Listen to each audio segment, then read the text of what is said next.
Negotiating a modern treaty can take decades, but once the agreement is signed, the ongoing work of implementation work begins. When you negotiate a claim and you get a claim, that's the first massive step. That's huge. That's historic. Then the real work starts, the implementation. The implementation process is taking what's in the claim and making it real, making it work on the ground for our people, for our beneficiaries. That's what implementation is. In this episode, we will explore what implementation is and what it looks like in modern treaty communities. Across Canada, First Nations, Inuit, and Métis leaders have spent their entire careers negotiating modern treaties. At the end of that long process comes the effective date. The effective date is the day when the treaty changes from an idea to a fact. Negotiations are over, and it is time to switch to implementation. On the effective date, every organization created by the modern treaty comes alive and begins to function. It takes years to prepare for this day, to ensure all the people, buildings, equipment, and finances are in place to run things. But it is still a very busy, sometimes chaotic time. At the beginning, we went from an Indian Act band to overnight, became a self-governing First Nation. Indian Act band, we may have had very few staff who are working and delivering pretty basic programs and services to the community, and very few.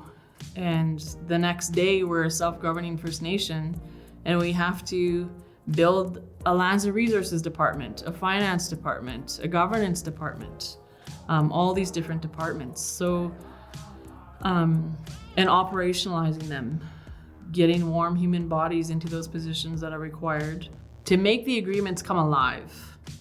Implementation plans are used to guide the implementation of a modern treaty. There's the final agreements, the self-government agreements, and then the implementation plans for each of the self-governing First Nations. And there's a larger implementation plan.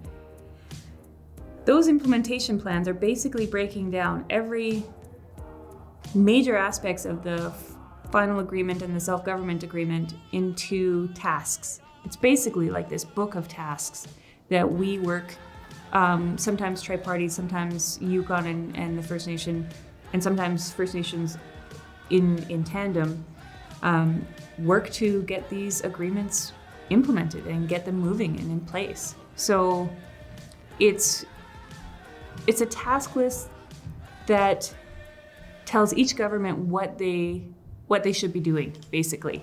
So when we do a review of it, so for example, Chapter 22, Economic Development, we're doing a review of that chapter.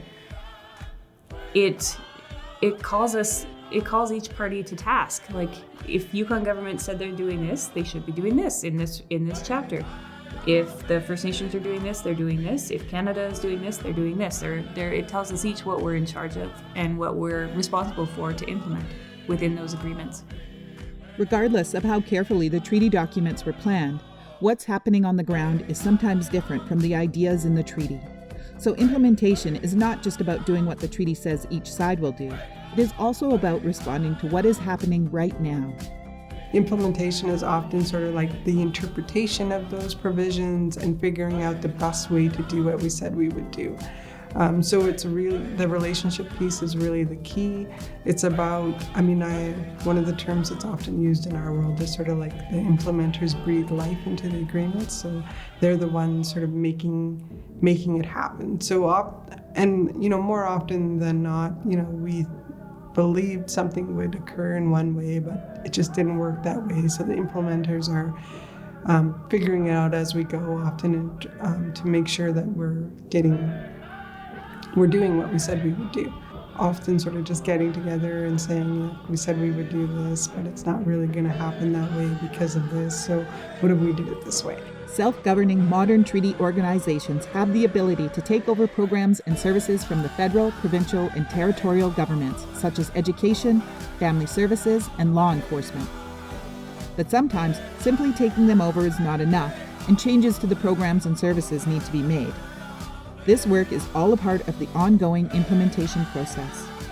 For me, self-governing means if it hasn't worked this far, and we've taken down all these programs from the federal government, we're delivering them the same way they delivered them, and they're still not working, then maybe it's time to exercise our true self-governing powers and looking at, thinking outside of the box and look at creating ways, to help or to change this program or that program to truly meet the needs. And those needs, hopefully as we become healthier and healthier, those needs shift to different areas and to the point of where you don't need those programs because people are healthy. Tune in to part 2 of this episode to learn all about the implementation review process.